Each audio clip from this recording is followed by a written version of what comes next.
Hello students, आज हम बात कर रहे हैं क्लास 10th के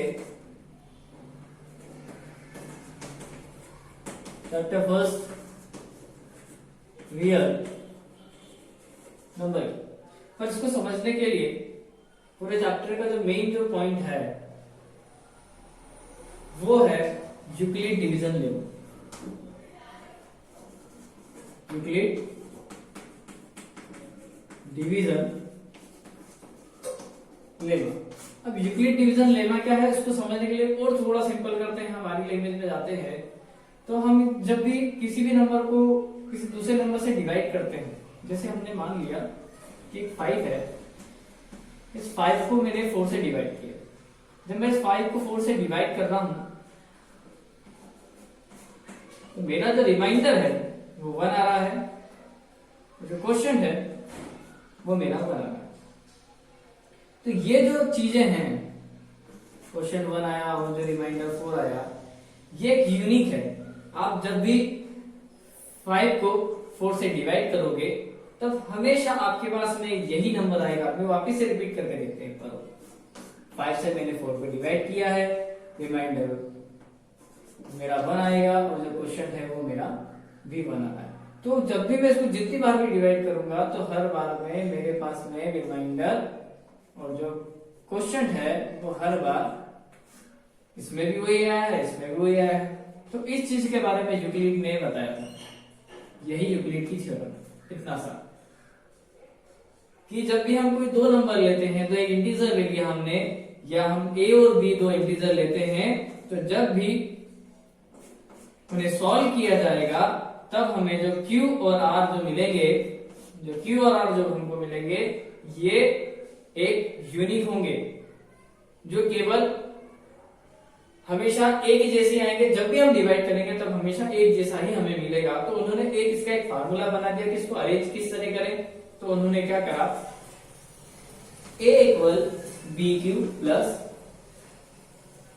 a equal B Q plus R दिया। अब यहाँ पे a कौन होगा समझने की बात है, b कौन होगा समझने की बात है, q जो है ये हमें पता है क्वेश्चन है, और जो r जो है वो हमारा रिमाइंडर है। तो इसको हम और थोड़ा सा और आगे ले जाते हैं यूक्लिड डिवीजन लेमा को समझने के लिए। a equal B Q plus R, जैसे एक नंबर और लेते हैं, 12 को मैंने 10 से डिवाइड किया, तो मेरा जो रिमाइंडर है वो 2 आ रहा है, जो मेरा क्वेश्चन है वो 1 आ रहा है। अब जिसको आप डिवाइड करेंगे वो आपका a होगा। तो यहाँ पे a कौन हो गया, 12 हो गया। जिसको आप जिससे डिवाइड कर रहे हैं वो आपका b हो गया। तो a की वैल्यू 12 आ जाएगी, b की वैल्यू 8 आ जाएगी। ध्यान रखें यहाँ पे b q जो है ये मल्टीप्लाई का साइन है दोनों के बीच में, और q जो है वो मेरा 1 आ गया। तो वैसे रिमाइंडर जो है मेरा 2 आएगा। चेक करते हैं तो 10 प्लस 2 12 इक्वल 12। तो यही केवल इतना सा ये जो पार्ट है, यही आपका यूक्लिड डिवीजन लेमा। हर बार यूक्लिड डिवीजन लेमा का यूज करके यूक्लिड ने एक एल्गोरिदम बनाया। एल्गोरिदम का मतलब होता है प्रोसेस बना दी स्टेप बाय स्टेप, जिसके अंदर हमें एक बहुत अच्छी चीज हमको यहाँ पे फाइंड करने के लिए मिलेगी। जैसे कि फॉर एग्जांपल हम लेते हैं, आपने प्रीवियस क्लासेस में एलसीएम निकालना सीखा होगा, एचसीएफ निकालना सीखा होगा। एचसीएफ हम बात कर रहे हैं हाईएस्ट कॉमन फैक्टर की, a plus a equal B Q plus R. अब मैं एक नंबर ले लेता हूं, हम यूक्लिड डिवीजन एल्गोरिदम के थ्रू एचसीएफ फाइंड करने की कोशिश करते हैं। a equal B Q plus R, ये यूक्लिड डिवीजन लेमा का एक फार्मूला हो गया जिसके थ्रू हम एचसीएफ फाइंड कर सकते हैं। पहले हम एक नॉर्मल प्रोसेस जो हमारी है, हम जिस प्रोसेस से पहले फाइंड करते थे, प्रीवियस क्लास में हमने जिस मेथड से एचसीएफ निकाला है उसी मेथड से हम पहले एचसीएफ निकालने की कोशिश करते हैं। फिर उसके बाद में आपको जो इस नई वाली मेथड है, फिर हम इसके बारे में बात करेंगे। है ना। तो समझिएगा कि हमारे पास में दो नंबर हैं, कोई सा भी दो नंबर ले लिया हमने। एक नंबर ले लेते हैं 10 ले लेते हैं, एक सिंपल सा नंबर ले लिया, एक 12 ले लिया। ये दोनों नंबर हमने ले लिए हैं। इन दोनों नंबर का अभी हम एचसीएफ निकालेंगे, जो प्रीवियस क्लास में पढ़ते थे। तो शायद से ऐसा कुछ होता था,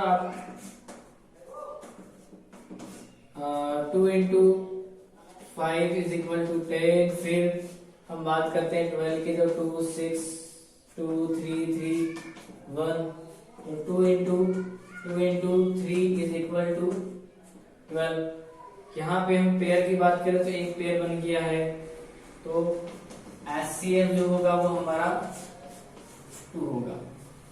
ये हमारी पुरानी प्रोसेस होती थी। अब हम बात कर रहे हैं यूक्लिड डिवीजन लेमा के through a equal B Q plus R के थ्रू एचसीएफ जो है वो 2 कैसे आता है, तो समझेंगे।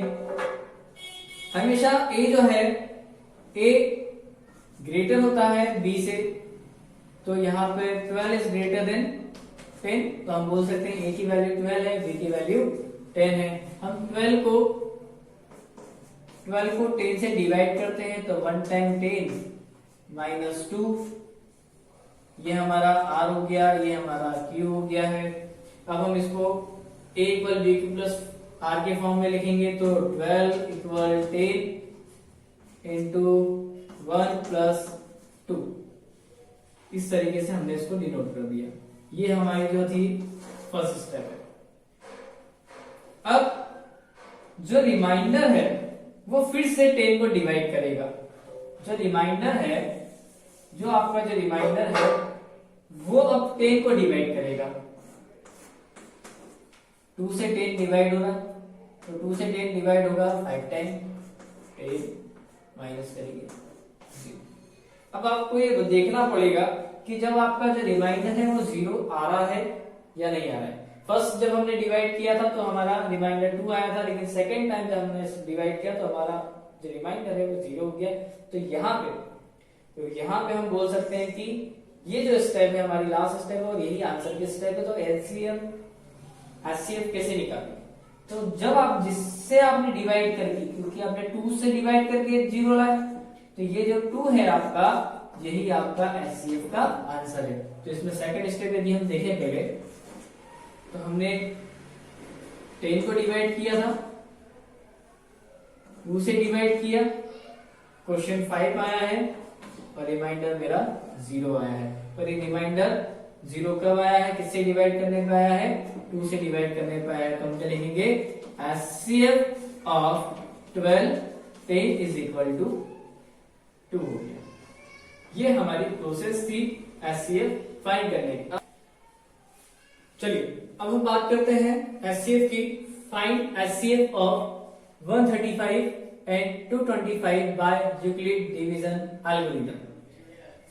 सबसे पहले हमको ये देखना होगा कि 135 और 225 में से में बड़ा कौन है। तो हम देखते हैं कि 225 इज ग्रेटर देन 135, तो यही ये 225 ए हो जाएगा और 135 जो है मेरा बी हो गया। अब हम इसको डिवाइड करते हैं, क्योंकि ए डिवाइड करता है, सॉरी बी डिवाइड करता है ए को। तो 225 डिवाइड होगा 135 से, 1 टाइम 135 0 9। फर्स्ट स्टेप मेरा हम देखेंगे तो रिमाइंडर 90 आ रहा है, क्वेश्चन मेरा 1 आ रहा है। तो step first, a equal B Q plus r. अभी आपने बताया देखा होगा कि a हमारा 225 है और b जो है वो 135 है, क्वेश्चन 1 आया है, प्लस रिमाइंडर की बात करें तो रिमाइंडर मेरा 90 है। ये मेरी स्टेप फर्स्ट थी। मैं इसको यहां लिख रहा हूं, उसको स्टेप फर्स्ट यहां लिख रहा हूं, स्टेप फर्स्ट होता है।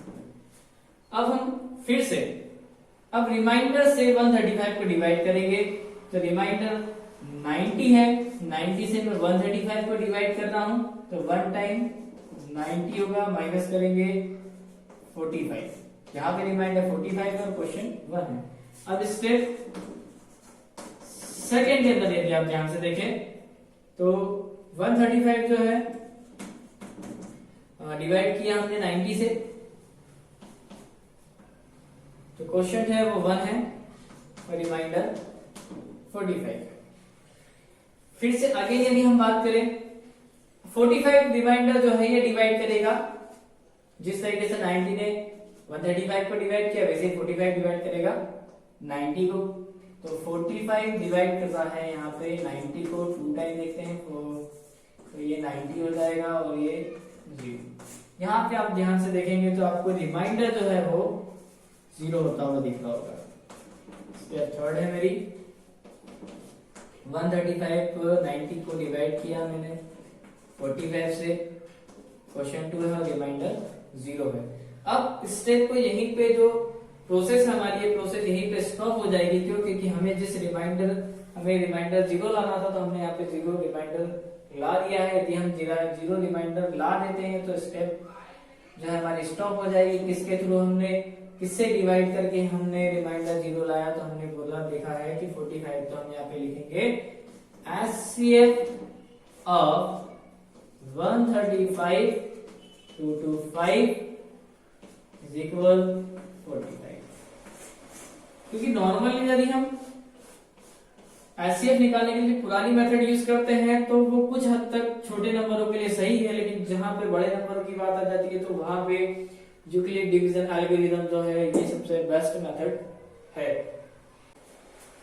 चलिए अब हम बात कर रहे हैं क्वेश्चन नंबर 3 की। Find HCF of 875 and 255। इसका हम यूक्लिड डिवीजन एल्गोरिथम के थ्रू इसका भी HCF फाइंड करते हैं। तो पहले हम देख लेते हैं 875 इज ग्रेटर देन 255, तो A की वैल्यू जो है वो मेरी 875 हो जाएगी और B की जो वैल्यू है वो हमारी हो जाएगा 225।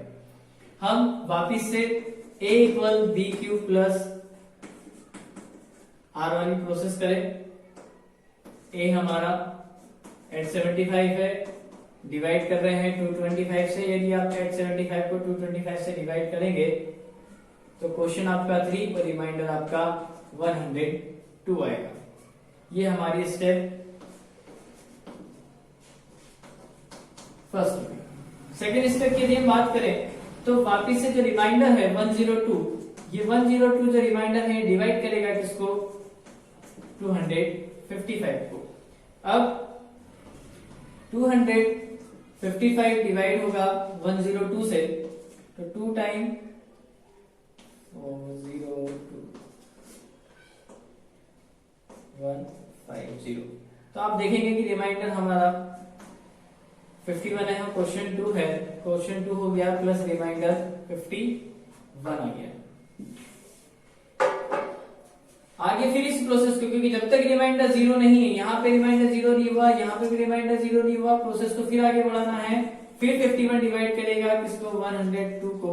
102 को फिर से डिवाइड करते हैं तो 102 इज डिवाइडेड बाय 51, तो 2 टाइम चेक करते हैं इसको, तो 51 51 2 5 5 10 102। Yes correct. यदि हम 2 टाइम देखें तो 102 होगा और रिमाइंडर हमारा 0 होगा। तो इसके अंदर प्रोसेस यदि करें तो इसको इंटू 2, क्योंकि क्वेश्चन मेरा 2 है और रिमाइंडर मेरा 0 है। अब यहाँ पे मेरा रिमाइंडर 0 आ चुका है, तो इसका मतलब ये है कि मेरा स्टेप जो है ये सेकेंड स्टेप है, ये मेरा सेकेंड स्टेप हो गया।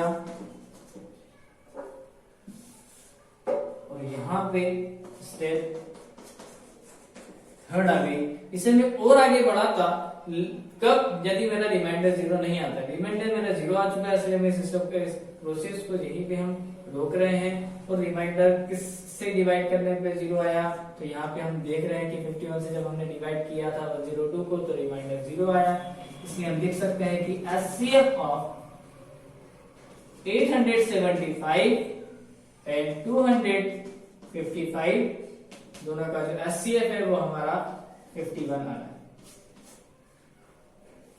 ये निकालने के HCF फाइंड करने के लिए एक सिंपल सी छोटी सी प्रोसेस है।